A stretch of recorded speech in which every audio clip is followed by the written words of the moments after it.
Why the mind resists change. A psychological and motivational speech. Why is it that you want to change, but somehow you always end up back where you started?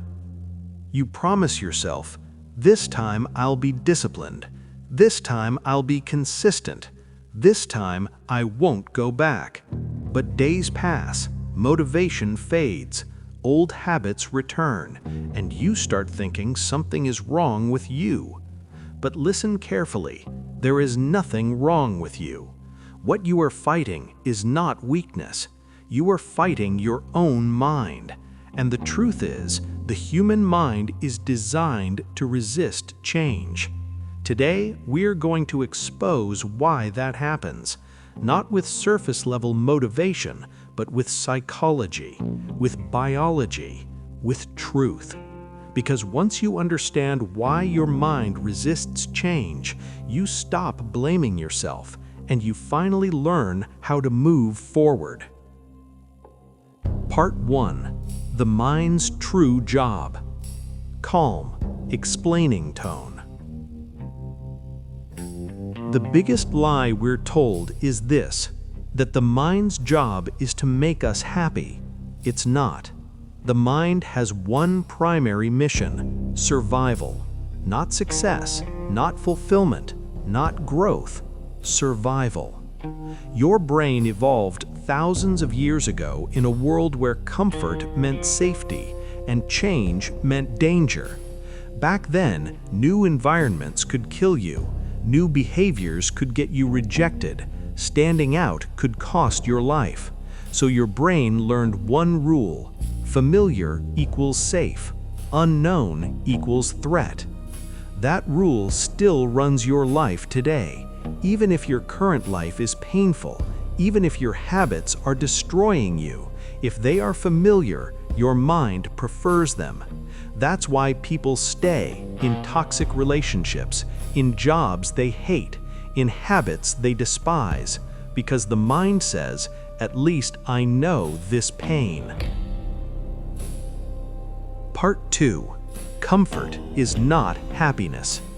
Firm, slightly intense. Let me say this clearly. The mind does not care if you are happy. It only cares if you are comfortable. Comfort is predictable. Comfort is familiar. Comfort feels safe. Change threatens comfort. So when you try to change, start waking up early, quit junk food, stop procrastinating, work on your goals, your mind reacts like you're in danger. You feel resistance, laziness, fear, self-doubt, overthinking. Not because the change is bad, but because it is unknown. Your mind whispers, what if this fails? What if you get embarrassed? What if you lose what you already have? And most people mistake that voice for logic. It's not logic, it's survival programming. Part 4. The energy economy of the brain. Explaining, educational tone. Your brain uses a massive amount of energy, so it evolved another rule: save energy whenever possible. Habits are energy-saving programs. When you repeat something long enough, brushing your teeth, scrolling your phone, procrastinating, negative self-talk, your brain automates it. Automation means less thinking, less effort, less energy. Change requires conscious effort, and effort is expensive. So when you try to change, your brain says, "This is tiring. Let's go back to autopilot." That's why you start strong, then feel exhausted for no reason, then quit. It's not lack of motivation, it's your brain trying to protect its energy budget. Part 5. Identity, the real enemy of change. Slow, deep, serious. This is the part nobody talks about. Your mind doesn't just protect habits, it protects identity. You don't just say, I procrastinate. You say, I'm lazy. You don't just say, "I failed." You say, "I'm not good enough." Over time, these stories become who you think you are. So when you try to change, your mind panics. If you change, who am I? If you've always been the undisciplined one, discipline threatens your identity. If you've always been the quiet one, confidence feels fake. If you've always been the struggling one, success feels unfamiliar. So the mind pulls you back, not to hurt you, but to protect the story it knows. This is why people self-sabotage right before success, because success would force them to become someone new. Part 6. Fear disguised as logic. Sharper, more intense. The mind is clever. It doesn't say, "I'm scared." It says, "This isn't the right time. I need more research. I'll start tomorrow. What if it doesn't work?" That's fear wearing a suit called logic. The mind loves delaying change because delay feels safe. But here's the truth. The longer you delay change, the stronger resistance becomes. Why? Because every time you quit, your mind learns, "See, staying the same works." And every time you try again, the resistance gets louder. Part 6. Why motivation always dies. Motivation is emotional. Change is neurological. Motivation comes from excitement. The mind runs on patterns. That's why motivation fades. When emotion disappears, only structure remains. And if you don't have systems, your old habits take control. The mind waits patiently. It doesn't fight motivation. It waits for you to get tired. Part 7. Pain versus unknown. Here's a brutal truth. Most people choose known pain over unknown growth. They say, "I hate my life, but at least I know it. I hate my job, but it pays. I hate myself, but changing feels harder." The mind prefers familiar suffering because unfamiliar success feels risky. This is why people stay stuck for years, not because they can't change, but because staying the same feels safer than stepping into the unknown. Part 8. How to work with the mind, not against it. You don't defeat the mind, you train it. Here's how. 1. Make change small. Big change triggers fear. Small change slips past resistance. Don't say, "I'll transform my life." Say, "I'll do 5 minutes today." The mind accepts small changes. 2. Repeat, don't rely on emotion. Repetition rewires the brain. Emotion doesn't. Consistency beats intensity. 3. Detach identity from habits. You are not your past. You are not your habits. You are the one who can change them. 4. Expect resistance. Resistance is not failure. It's proof you're changing. When resistance appears, don't stop. Slow down, but continue. Part 9. The moment you must remember. The hardest moment of change is not the beginning. It's the moment when motivation is gone, results aren't visible, the old life calls you back.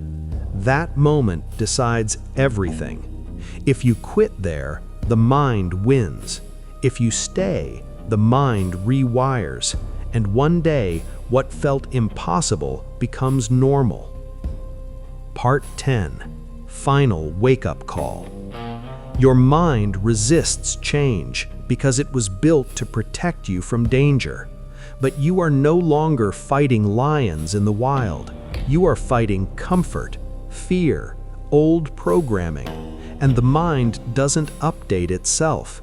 You must train it, slowly, patiently, relentlessly. Change is not about becoming someone new overnight. It's about proving to your mind day by day that growth is safe. And when the mind learns that, resistance fades, discipline becomes natural, and the life you want stops feeling impossible. Closing, quiet, powerful. You are not broken, you are programmed, and anything programmed can be rewritten. Part 11. The mind hates uncertainty more than pain. There is something your mind fears more than pain: uncertainty. Pain can be measured, pain can be predicted, pain has rules. But uncertainty? Uncertainty has no guarantees. When you change, you step into a space where you don't know if it will work. You don't know how long it will take. You don't know who you'll become. And the mind hates not knowing. That's why people ask, how long will this take? What if I fail? What if I waste time? But growth never gives timelines. Your mind wants certainty before action. Life demands action before certainty. That conflict is where resistance is born. Part 12. The ego defends the old self. If you believe, I'm not disciplined, then trying hard threatens your ego. Because if you try and fail, the excuse disappears. So the ego whispers, don't try too hard, don't expect much, stay realistic. But what it really means is, stay safe, stay familiar. Change requires you to risk looking foolish. The ego would rather you stay stuck than be exposed. Part 13. Why the mind loves distraction. When the mind senses change coming, it offers phone scrolling, overthinking, entertainment habits. Not because you're addicted, but because distraction keeps you from confronting discomfort. Silence forces reflection. Reflection forces responsibility. Responsibility forces change. So the mind fills every empty moment. That's why discipline feels harder in silence. Part 14. The pain of becoming. No one tells you this. Becoming better feels like losing yourself. You lose old routines, old excuses, old identities, old comforts. There's a moment in change where you feel empty, not who you were, not yet who you're becoming. Most people quit there because the mind says, go back, at least you knew who you were. But that emptiness is not failure, it's transition. Every transformation requires a death of the old self. Part 15. Why consistency feels boring. The mind loves novelty, new ideas, new motivation, new plans. But consistency has no excitement. Same action, same effort, same routine. So the mind gets bored. Boredom is the brain saying, this isn't stimulating. But boredom is also a sign of mastery forming. The mind resists boredom because boredom means no excuses left, no emotional highs, just discipline. And discipline exposes who you really are. Part 16. The subconscious remembers failure. Every promise you broke, every plan you quit, every time you said tomorrow.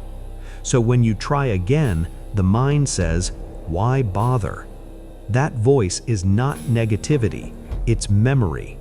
The mind doesn't trust words, it trusts patterns. That's why change only becomes believable after small, kept promises, not big declarations. Part 17. Why you feel tired when you try to change. Ever notice this? You decide to change and suddenly you feel exhausted. Not physically, mentally. That's because resistance drains energy. Your mind is running two programs at once, the old habit, the new intention. Conflict consumes energy. That fatigue is not a sign to stop, it's a sign that rewiring is happening. Part 18. The mind tests you. When you start changing, the mind tests you. It says, let's see if you're serious. It brings temptation, it brings doubt, it brings comfort back. Not to stop you, but to check if the old pattern still works. If you give in, the mind says, good, we're safe. If you don't, the mind slowly adapts. Part 19. Why most people never change. Blunt, honest. Most people don't fail because they can't change. They fail because they expect change to feel good. But real change feels uncomfortable, lonely, slow, doubtful. The mind expects reward immediately, but growth delays reward. That delay is where most people quit. Part 20. Reframing resistance. Empowering. Resistance is not an enemy, it's a signal. It says you are leaving the known. Instead of fighting resistance, acknowledge it. Say, I feel resistance because I'm growing. That one shift changes everything. Part 21. Training the mind to trust change. Calm, practical. Trust is built through evidence. You don't convince the mind with motivation. You convince it with action. One small action, repeated daily. The mind learns, this is safe. Over time, resistance softens. Part 22. The moment change becomes identity. Slow, powerful. One day, something shifts. You don't force discipline, you are disciplined. You don't chase consistency, you live it. Change stops feeling like effort, it feels like who you are. But that moment only comes after enduring resistance. Part 23. Final reality check. Deep, calm authority. Your mind will resist change forever. That never stops. What changes is your response. You stop obeying every thought. You stop negotiating with comfort. You stop waiting to feel ready. And that's when growth begins. Part 24. Final closing. Slow, emotional, inspirational. The mind resists change because it fears losing control. But control is an illusion. Growth is the truth. You were never meant to stay the same. You were meant to evolve. And every time you feel resistance, remember this. You are not going backward. You are crossing the line between who you were and who you're becoming. Stay there. That's where transformation happens.